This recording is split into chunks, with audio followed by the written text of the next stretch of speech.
tout au long de l'enquête et tout au long du travail journalistique ou judiciaire et jusqu'au procès, on avait dans le fond très très peu parlé de cette affaire qui nous semble être, nous, l'une des affaires de corruption politique la plus importante de la Ve République. C'est quand même l'histoire d'une démocratie achetée par une dictature. Hein, en tout cas, c'est ce qui va faire débat au tribunal pendant près de 4 mois. Donc, on a constaté effectivement au cours des années que cette affaire, elle n'était pas traitée médiatiquement à la hauteur de ces enjeux et que ce qui dominait surtout, c'était le récit des accusés eux-mêmes et notamment Nicolas Sarkozy.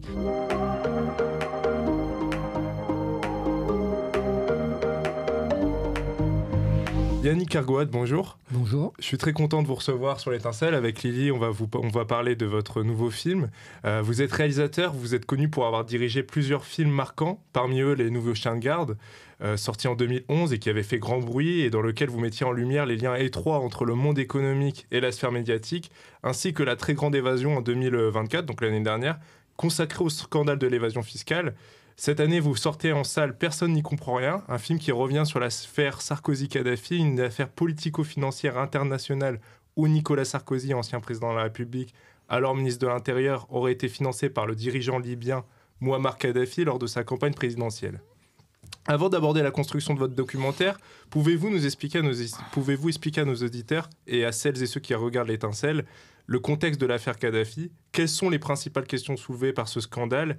Et derrière cette affaire, il y a notamment l'idée d'impact entre les deux hommes, et on le voit très bien dans le film.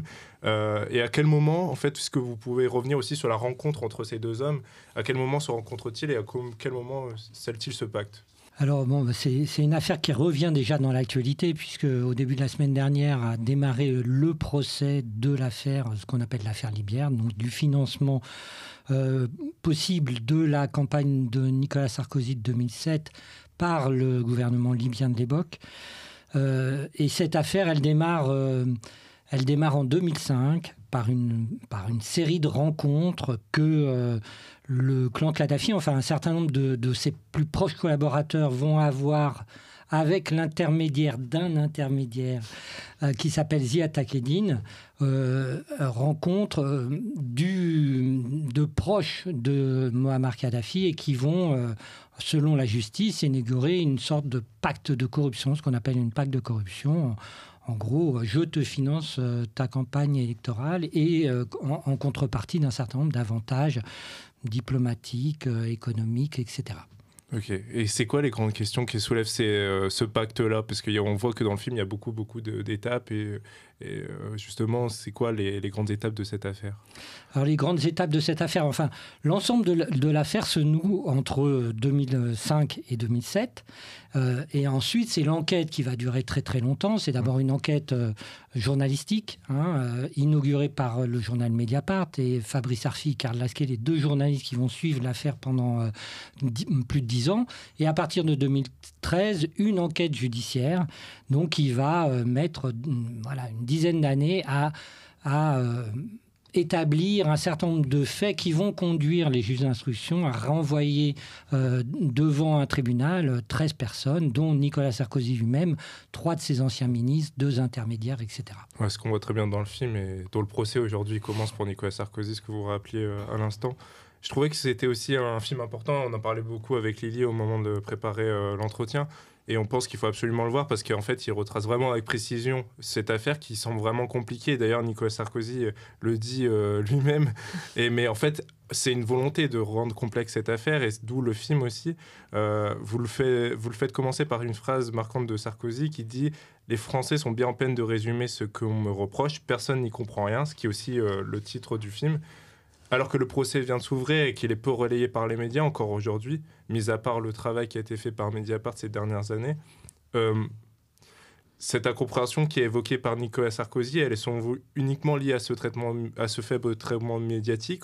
Et est-ce que, parce que vous avez déjà travaillé avec les nouveaux chiens de garde sur cette question médiatique et sur le lien justement impliqué entre les milieux économiques et les médias, c'était une volonté de votre part aussi de questionner aussi le rôle médiatique avec ce film? Oui, tout à fait. Et puis Enfin, c'est même au départ du projet de ce film, c'est de se rendre compte effectivement que tout au long de l'enquête et tout au long du travail journalistique ou judiciaire et jusqu'au procès, on avait dans le fond très très peu parlé de cette affaire qui nous semblait être, nous, l'une des affaires de corruption politique la plus importante de la Ve République. C'est quand même l'histoire d'une démocratie achetée par une dictature. En tout cas, c'est ce qui va faire débat au tribunal pendant près de 4 mois. Donc, on a constaté effectivement au cours des années que cette affaire, elle n'était pas traitée médiatiquement à la hauteur de ces enjeux et que ce qui dominait surtout, c'était le récit des accusés eux-mêmes, et notamment Nicolas Sarkozy, qui imposait très largement son récit dans les médias et peu l'examen rigoureux des faits. Donc, d'où le projet de ce film. Et effectivement, on l'a appelé « Personne n'y comprend rien » avec une forme d'ironie en reprenant effectivement la déclaration que Nicolas Sarkozy avait faite au Figaro Magazine il y a 1 an et demi, en se disant nous, on va prendre la peine d'essayer d'expliquer, de raconter ce qu'est cette affaire, évidemment à l'occasion du procès, c'est-à-dire du moment où quand même, malgré tout, les citoyennes et les citoyens vont s'y intéresser à nouveau. Donc, essayer d'apporter des faits et des faits. Voilà. Surtout que quoi qu'on en pense, en 2007, du coup, il y a eu même une inégalité en fait entre les deux candidats. Si une campagne a été financée par autant d'argent et surtout qui puisait de l'argent libyen, c'est problématique aussi. Absolument. C'est d'ailleurs pour ça qu'il est mis en cause, entre autres, pour financement illégal de campagne électorale. Ce qui est fou aussi, c'est dans le film, le choix aussi des intervenants. On en parlait aussi pour la préparation de ces questions. C'est Julia Cagé qui intervient aussi, et aussi tous ces questionnements aussi sur l'économie des médias et sur le rôle aussi de Nicolas Sarkozy avec Lagardère, notamment justement avec cette opération Sauver Sarko, dont il y avait eu notamment l'enquête, de complément d'enquête. Oui, ça, c'était une volonté qu'on a eue très tôt dans ce projet de film, c'est de ne pas se limiter strictement au récit des faits et de l'enquête, mais d'interroger aussi, d'essayer d'analyser un peu, d'avoir un point de vue sur le coût démocratique d'une telle affaire. D'où la question de la justice et du rôle de la justice, et notamment par le biais des attaques systématiques de la justice faites par le clan Sarkozy. L'une des thèses principales, c'est de dire c'est un complot judiciaire. Et puis de réfléchir aussi à ce si peu de traitement médiatique au cours de l'affaire, et donc de réfléchir au rôle des médias, et notamment effectivement on va dire du poids qu'ont certains milliardaires aujourd'hui dans le champ des médias d'information en France, et de leurs relations notamment très directes en ce qui concerne Nicolas Sarkozy et le groupe Lagardère, et ce que ça peut avoir comme impact dans, on va dire, notamment des informations non publiées autour d'affaires comme celle-ci. D'ailleurs, c'est l'un des premiers, je crois, Nicolas Sarkozy, à vraiment comprendre aussi l'importance de tisser des liens avec les milieux économiques et les médias. Puisque je me rappelle même en 2004-2005, il montait sur scène avec Lagardère, tout ça, qui détenait déjà Paris Match.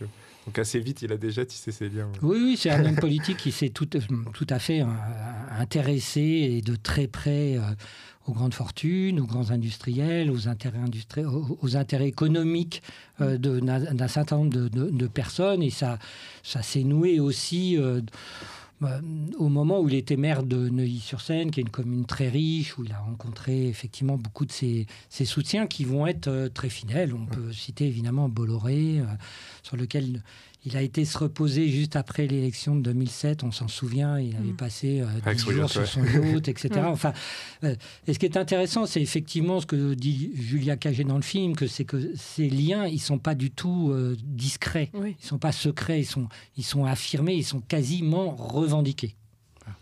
Et justement, par rapport à ça, par rapport au traitement médiatique, moi, je me suis interrogée sur c'est quoi l'intention du film pour vous ? Est-ce que c'est de faire connaître cette affaire au plus grand public ? Et comme vous avez dit, de pouvoir démanteler tous les faits et d'apporter du coup des preuves. Mais étant donné qu'il est sorti au même moment du début du procès, est-ce que c'est aussi pour du coup prouver l'innocence de Mediapart au grand public ?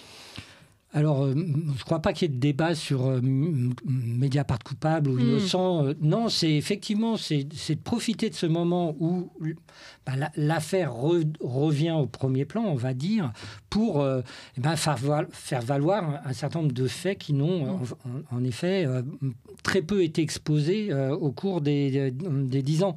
Donc, faire une synthèse de ce qu'a été l'enquête. Et puis aussi, évidemment, moi, je disais... examiner un peu les enjeux et les coûts démocratiques, mais aussi parler du rôle important d'avoir des médias indépendants et libres en démocratie et valoriser effectivement ce qui a été le travail des journalistes au long cours dans cette enquête. Et donc aussi, de voir, on peut voir ce film effectivement comme une affaire de corruption politique, etc., qui va être jugée dans les semaines et les mois qui viennent, mais aussi comme quelque chose de positif, parce que malgré tout, en démocratie, quand on a une presse libre et indépendante, réellement libre et indépendante, ça je réinsiste sur les mots, et une justice aussi libre et indépendante, ce type de procès pourra avoir lieu, c'est-à-dire la mise en cause d'un ancien président, 3 anciens de ses ministres, dont 2 ministres de l'Intérieur, etc., etc. Donc on peut voir un peu le verre à moitié vide de la corruption politique et en même temps le verre à moitié plein d'un succès démocratique. Surtout l'importance, même par rapport à votre précédent documentaire sur l'évasion fiscale aussi, où finalement... Même s'il y a eu quelques articles par-ci par-là, des Paradise Papers et des autres scandales, finalement, l'écho, il n'est pas suffisamment important. On a l'impression que l'accent, il est souvent mis sur la fraude sociale, mais pas suffisamment sur la fraude fiscale qui coûte beaucoup plus. Absolument, ça fait partie effectivement du débat. Et puis, il y a quelque chose d'un peu similaire au-delà des territoires, parce que dans une affaire comme celle qui intéresse le tribunal aujourd'hui, les paradis fiscaux sont en cause. Il y a de l'argent qui circule à travers de multiples comptes cachés dans ce qu'on appelle des juridictions qui ne répondent pas aux commissions rogatoires internationales, donc qui sont non coopératives du point de vue de la justice. Donc c'est les paradis fiscaux, c'était un peu le thème de mon film précédent.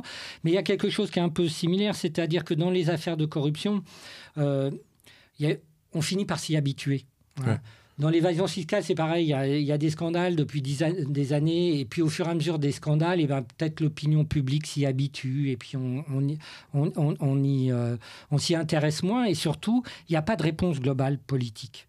Et on est habitué à ce discours-là, en plus. Et on s'y habitue. Et en termes de corruption politique, en France, c'est un peu la même chose. Il n'y a qu'à se rendre compte qu'on a un ancien président de la République, Jacques Chirac, qui a été condamné pour atteinte à la probité, définitivement. Son ancien Premier ministre, Juppé, condamné définitivement pour atteinte à la probité. On a aujourd'hui un autre ancien président de la République, Nicolas Sarkozy, déjà condamné définitivement pour atteinte à la probité. Son Premier ministre, Fillon, déjà condamné à la probité. Enfin, je veux dire... Voilà, ça devient commun. Ça devient, on a le sentiment que ça devient très commun. Et puis comme un poison qu'on distille dans la société, le corps social finit par s'y habituer, finit par maîtriser, comme on dit, ce poison-là et s'habituer à ça. Et il n'y a pas de réponse forte, globale.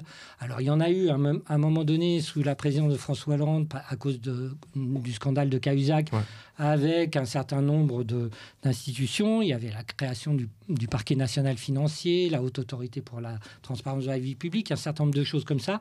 Mais les réponses politiques, pour nous, enfin moi comme citoyen, sont certainement pas à la hauteur d'une société où des hommes et des femmes politiques peuvent à nouveau se présenter devant les électeurs, à nouveau être ministres, etc., malgré des condamnations définitives pour corruption. Surtout, justement, après, ça va provoquer...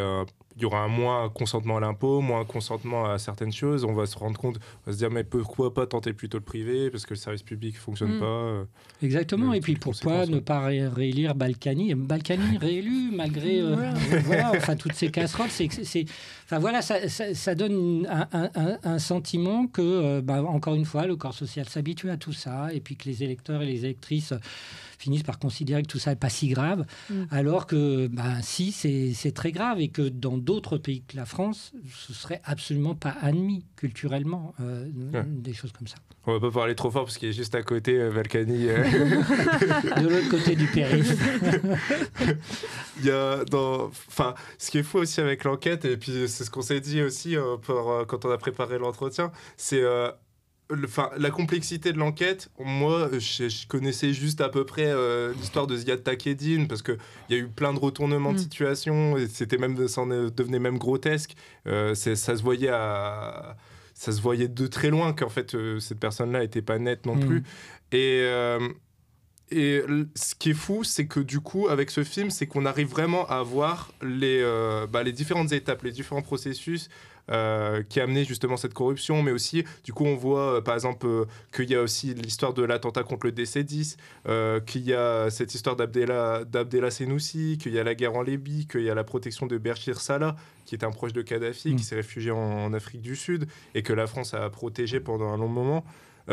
Vous, en tant que réalisateur, face à autant de sujets, autant d'éléments dans cette affaire qui sont compliqués pour la personne qui la suit, qui suit juste sur Mediapart ou qui voit, et puis s'il prend sur le moment et qu'il n'a pas tout le fil, il ne peut pas forcément comprendre. Comment vous, en tant que réalisateur, vous faites le tri entre tout ça ?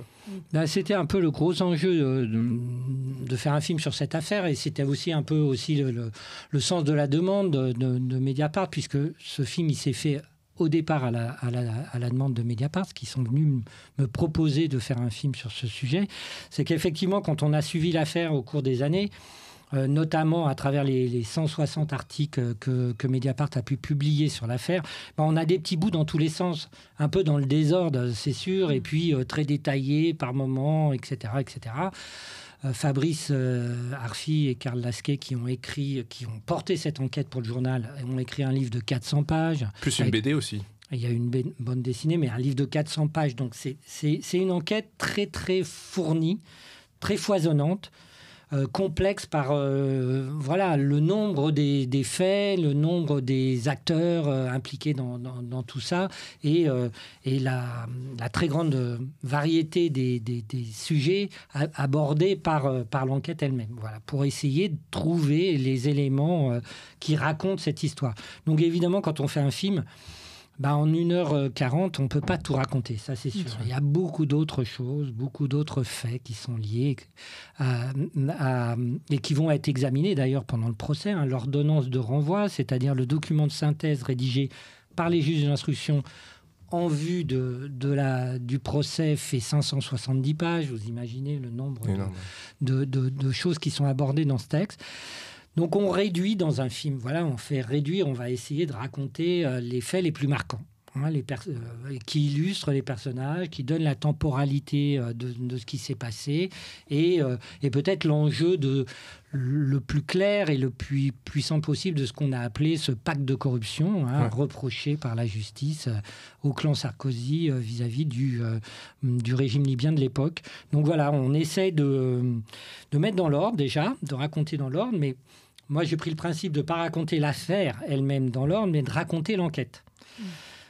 Parce que c'est plus vivant, parce que mes personnages principaux, ce sont les deux journalistes, donc c'était intéressant de raconter l'enquête, mais à travers l'enquête, on fait des allers-retours dans l'histoire, mais ces allers-retours, on les maîtrise bien, on les situe, comme vous avez vu, avec une timeline, avec les SMS et tout, etc. Et puis on situe un peu vraiment le déroulé des faits les plus marquants de cette affaire. Et d'où même l'importance des matériaux qui sont mis en avant, par exemple les documents qui ont été validés, authentifiés et tout aussi, qui reviennent beaucoup dans le docu.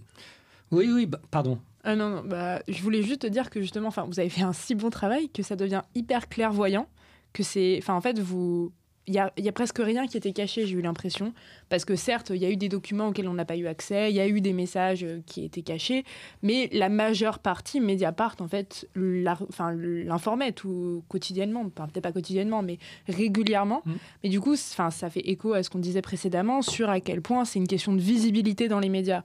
Parce que vu que Mediapart était le seul média à le mentionner, en fait, moi, personnellement, je n'avais presque aucune connaissance sur le sujet. Et c'était limite un peu énervant de voir que c'était devant mes yeux, mais que je ne l'ai jamais vu. Oui, c'est vrai, c'est une question aussi, on n'a pas de réponse. Enfin, il y a la structure des médias français, etc. Mais il y a quand même aussi une question. On peut se dire, entre 2011 et 2013, c'est Mediapart qui mène l'enquête, essentiellement parce qu'ils ont aussi obtenu les archives numériques de Ziad Takieddine, 7 intermédiaires, agents de corruption présumés selon la justice, et que ça leur a permis de commencer à tirer les fils et à s'apercevoir que le récit qui était fait de la relation entre Nicolas Sarkozy, le récit officiel, était peut-être pas exactement le bon, quoi. Enfin voilà, qu'il y avait un récit caché, on va dire, d'une certaine manière, qu'on pouvait essayer de commencer à raconter, à essayer d'explorer. Mais à partir de 2013, où il y a une enquête judiciaire qui s'ouvre, oui, pourquoi les autres médias n'ont pas repris, pour le moins, enfin un minimum, cette enquête judiciaire qui n'appartenait plus à Mediapart seul, mais qui était sur la place publique, avec des mises en examen successives, avec une enquête, etc. Il est très surprenant que...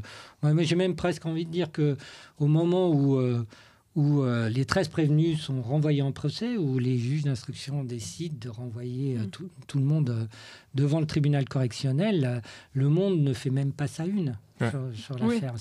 Il y a un rappel de une en bas, c'est tout, quoi. Enfin, il n'y a pas une d'un magazine hebdomadaire sur l'affaire en 13 ans. Enfin, on part quand même d'une affaire de corruption gigantesque. Et en plus, donc vraiment, ça interroge et puis ça motive à faire un film là-dessus et essayer de rendre au public des informations qui sont des informations d'intérêt public. Puis surtout, les 50 millions d'euros, il y a une question que j'ai eue faite pendant le film, je me suis dit, en fait, ils sont peut-être même allés près de journalistes, de communicants, vu que c'était du cash, vu que ça a été blanchi et tout, on ne sait même pas...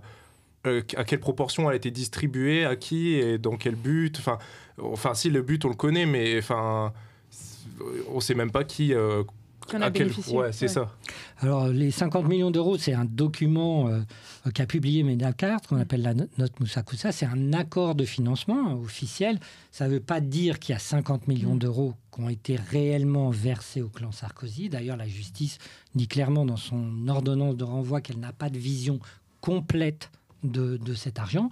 Donc, il y a des traces, il y a des versements bancaires, il y a du cash qui a été retrouvé dans plein de mains différents, on va dire, mais sans pouvoir, effectivement, pour la justice, déterminer clairement quelles sommes d'argent ont réellement été versées et notamment, par exemple, est-ce qu'il y a eu... quel est le cash réellement qui a été utilisé pendant la campagne présidentielle. Mais, en tout cas, le parc de corruption, lui, est établi, rencontre, promesses, contrepartie, etc. Et ce qui va faire l'essentiel, on va dire, des débats et des plaidoiries des avocats et des prévenus dans les semaines qui viennent. Ouais. Et justement, par rapport à ça, du coup, un des gros points, c'est le rôle des médias. Et le deuxième gros point, c'est, comme vous le mentionnez, le rôle de la justice. Dans votre film, on découvre des extraits télévisés de mettant en scène des figures comme Jordan Bardella, Rachida Dati, Nadine Morano, qui dénoncent une supposée république des juges et une justice corrompue. Vous avez notamment donné la parole à un juriste, je crois, de la Cour de cassation. Un magistrat. Un magistrat de la Cour de cassation. Est-ce que, au-delà de l'affaire Sarkozy-Kadhafi, c'est aussi une manière de dénoncer une critique croissante du monde politique envers la justice, enfin, des réticences, comme vous mentionnez précédemment, de cette rhétorique de la justice est corrompue, en fait, un peu une fracture entre justice politique, quoi. Oui, c'est ça. C'est l'idée que la justice serait manipulée, qu'elle serait au service d'un clan politique contre un autre, qu'elle ne serait pas indépendante, que les juges feraient de la politique, en gros, et auraient un agenda politique à défendre. Effectivement, cet argument, il a été... je crois, utilisé ad nauseam par le clan Sarkozy depuis le début de l'affaire, et notamment par Nicolas Sarkozy lui-même. Et on le démontre dans le film avec tout un tas d'extraits où on voit Nicolas Sarkozy attaquer les juges. Ça a été, et c'est encore aujourd'hui, une ligne de défense, même si, évidemment... devant les magistrats, au tribunal, il est un peu plus mesuré, mais quand il allait au journal de TF1 ou chez BFM, il s'en cachait pas de cette ligne de défense-là. Oui, donc ça nous a semblé important, je le disais tout à l'heure, d'essayer de comprendre ces mécanismes qu'ont les hommes et les femmes politiques d'attaquer la justice quand ils sont mis en cause. Et puis, interroger François Molins là-dessus, c'était important parce que c'est un magistrat un peu d'une intégrité incroyable, enfin que les Français connaissent parce qu'il était notamment celui qu'on voyait le soir à la télé au moment des attentats de Charlie Hebdo, etc., etc. Donc, c'est une figure assez incontournable de la justice et de sa rigueur, j'ai envie de dire. Et il avait des choses à nous dire sur cette rhétorique d'une justice aux ordres d'un clan politique contre un autre, etc.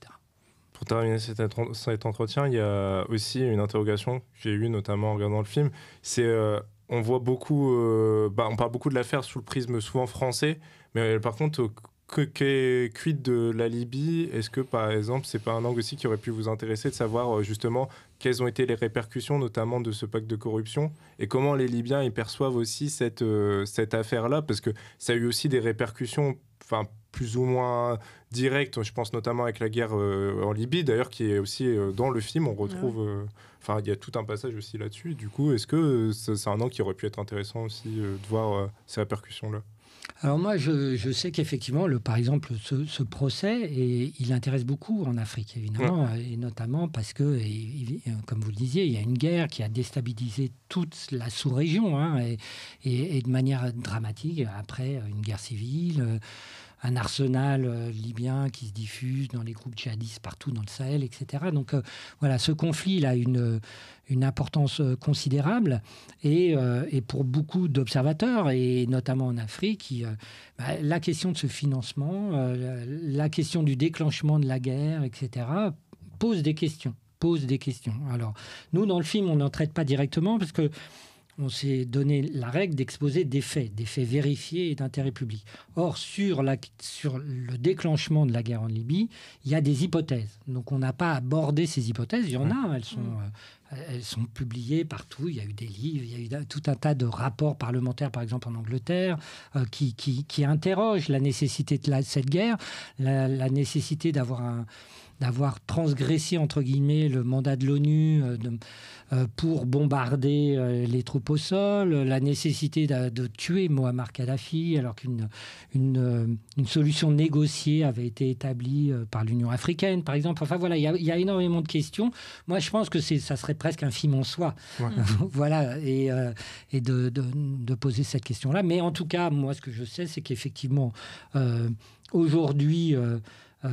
l'État libyen est partie civile dans le procès. Donc, il y a des avocates qui représentent l'État libyen qui vont plaider, qui sont fait partie civile, qu'un certain nombre des prévenus sont mis en examen pour détournement d'argent public libyen, pour avoir pris de l'argent au trésor public libyen, donc aux Libyens eux-mêmes. Donc, cette question de la Libye, de l'avenir de la Libye, de ce qu'a été la guerre, elle va être en sous-texte, on va dire, de toutes les audiences qui vont se dérouler au cours des semaines à venir. Et ça pourrait être après amené de toute façon à dégager des nouvelles hypothèses, justement. Comme vous dites, c'est important aussi de se baser sur des faits. C'était super intéressant. Merci beaucoup, Yannick. C'était passionnant et on invite tout le monde à aller voir le film parce qu'il est vraiment très intéressant et d'ordre public. C'est possible de dire ça. Le procès qui s'ouvre. Voilà, suivez le procès dans la presse. Vous pouvez évidemment quasiment quotidiennement lire les articles de Mediapart. Je sais que vous adressez beaucoup aux jeunes. Il y a des abonnements très, très, très peu chers pour les jeunes. Mediapart font beaucoup d'efforts, effectivement, pour essayer de permettre à des personnes qui n'ont pas forcément beaucoup d'argent de s'abonner, etc. N'hésitez pas. Je tiens à préciser que pour les étudiants, en tout cas, la plupart des facs payent Mediapart parce que c'est considéré comme un journal auquel on doit avoir accès. Voilà. En tout cas, ma fac le paye. Voilà. Alors, ceux qui ne sont pas étudiants et qui ont pas forcément beaucoup de ressources, on sait que c'est compliqué, mais il y a des formules d'abonnement vraiment, vraiment pas chères. Donc, Je fais partie de ceux qui considèrent... Je ne fais pas partie de la rédaction de Mediapart, donc ça m'est encore plus facile de le dire, quoi, que c'est quand même un très bon journal. Voilà, un très très bon journal. Nous, par exemple, on a lancé aussi notre campagne d'abonnement. Du coup, on sait quel point avoir un studio, aussi échanger et tout, c'est que ça a un coût forcément. Et que les gens ne s'en rendent pas forcément toujours compte. Et nous, on comprend aussi le fait que tout le monde ne puisse pas financer. Mais derrière, tout ça a un coût en montage. Non, mais bien sûr, une information de qualité, ça coûte cher, il faut le savoir. Et d'ailleurs, quand elle est gratuite, elle est souvent de très mauvaise qualité, ou alors c'est que c'est vous le produit. Selon la bonne formule, quand c'est gratuit, c'est que c'est nous le produit. Et surtout que justement, donner parole à Julia Cagé, elle est économiste des médias, c'était aussi un moyen de montrer à quel point certaines, tout le monde le sait, mais certains médias sont obligatoirement influencés politiquement par leur rédaction, en fait, parce que leur rédaction répond à une demande politique indirecte ou directe, et voilà, quoi. Oui, directement déterminée par le poids de son actionnaire principal et les intérêts économiques et politiques, effectivement, d'un groupe. Moi, je pense que il n'y a pas de presse qui ne soit pas en réalité, d'une certaine manière, une presse d'opinion. Ce qu'il faut, dans un pays démocratique comme le nôtre, c'est la pluralité des médias. Oui, bien sûr. Effectivement, il ne faut pas qu'il y ait 85% des médias qui soient exactement du même camp politique, du même camp économique aussi. Enfin, voilà, toutes ces questions-là sont importantes. Donc, c'est vraiment la question de l'appropriation démocratique réellement des médias qui est en cause là-dedans, et de son pluralisme et de sa diversité. Ça, on mettra aussi le lien de Julia Cagé, son association à bout des médias aussi. Voilà, ou d'Acrimed, Action Critique Média, ça je pense que c'est aussi important. Okay. Merci beaucoup. Merci beaucoup, Yannick. Merci à vous, merci.